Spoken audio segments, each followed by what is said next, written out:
Kung bago ka lang sa channel na to at isa kang true-blooded Aldab Nation na nagmamahal po kila Maine Mendoza at Alden Richards, tama po ang channel na pinuntahan mo, kaya consider na kitang bagong subscriber. Welcome back mga Aldab. Ito na naman po ang inyong lingkod, si Mr. Destiny. At syempre bagong update na naman po tayo. Ito yung ebidensya na naman at resibo mga Aldab na hindi talaga sabay-sabay ang pag-uwi ng pamilya Polkerson. Kung mapapansin nyo, nauna na nga po sila Mama Ten, si Narisa.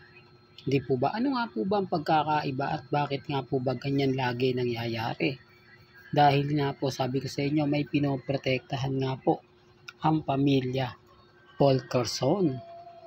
Hindi po ito katulad ng mga panahong 2016, 2017 na kung saan pag dumarating nga po ng airport, di po ba, yung buong pamilya talagang makikita mo, talagang halos lahat magpapapicture ka.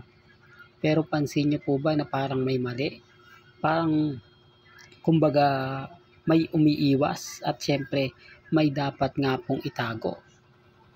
Ito ang isa sa rason at dahilan mga Aldab kung bakit po marami nagdududa at maraming nagtataka lagi kay Alden Richards kung bakit nga po ba lagi siyang pinaka mauuna o masasabi natin na hindi niya laging kasama ang pamilya niya kapag aalis para magkikita-kita na lang po sila sa bahay, di po ba?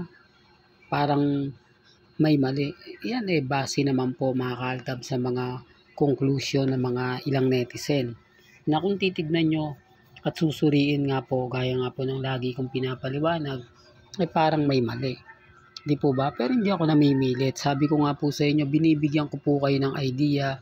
Di po ba? Kasi marami nga pong tao Maraming nakakakita, maraming makakaalam. Kaya nga po sensitibo yung mga bagay-bagay na nakakalap nating impormasyon. Sino naman po maniniwala kay Mr. Destiny?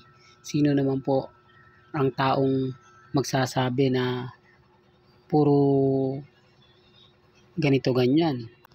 Ngayong alam naman po natin, di po ba, na sina Alden Richards at si Maine Polkerson pa rin ang tunay na number 1. Po ba? Kaya sabi ko sa inyo, ako kampante lang po tayo. Maging relax lang po. Maging updated ka. Po ba? Kaya nga po yung iba lagi nagtatanong sa atin na Mr. Destiny, ano na nga po ba ang latest? Ano na nga po ba yung mga kaganapan kila Mengay at kay Alden? At sa mga Maine fanatics at sa mga Alden fanatics. Ulitin ko lang po, marami pong mga Alden fanatics at Maine fanatics po ang sumusuporta pa rin po sa akin.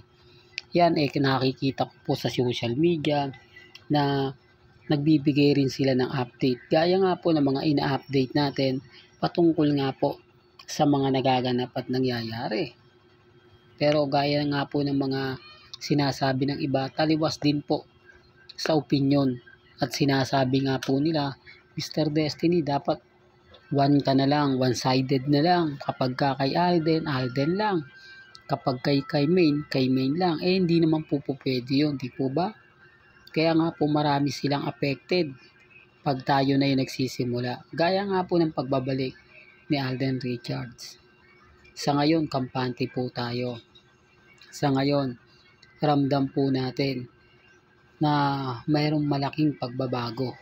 Di po ba? Dito po kay Alden Richards. Pagbabago na kumbaga inaasahan na natin pagpasok nga po ng 2025. Sa mga basher po ni Alden ngayon, dahil nga po sa issue ng cut din, okay lang po yan. Sino naman po kasi matutuwa, di po ba, na pinag-uusapan at pinagpepiestahan ng Katnil, sina Daniel Padilla at si Catherine. Totoo naman po, marami pa rin ang Katnil po ba kesa sa cut din. Real talk to, mas marami talaga yung Katnil pero kesa sa cut din, pero mas marami po ang fandom ng Aldab Nation. Diba? Although sinasabi ng iba konti lang, ulitin ko, konti lang po ngayon yung mga nagko-komento. Konti lang po yung mga taong kumbaga nag-aabang. O sabihin na natin na lagi nasa social media. Pero mas marami pa rin po ang silent Aldab Nation. Yan po ay nag-aantay lang.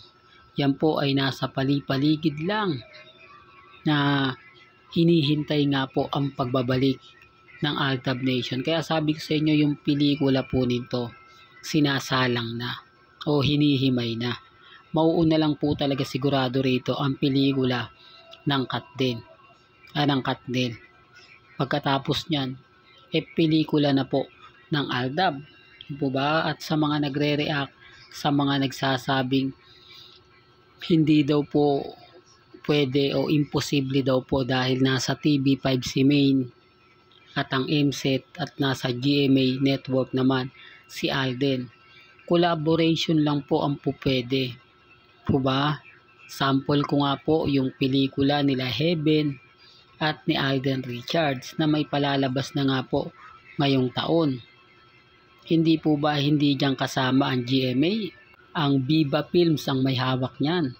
Nag-collab po sila ng kumpanya ni Alden Richards at si Alden Richards nga po ang naging direktor. Na same lang po kung titignan nyo kina Alden Richards at kay Main Polkerson. Ang APT Studio. Po ba?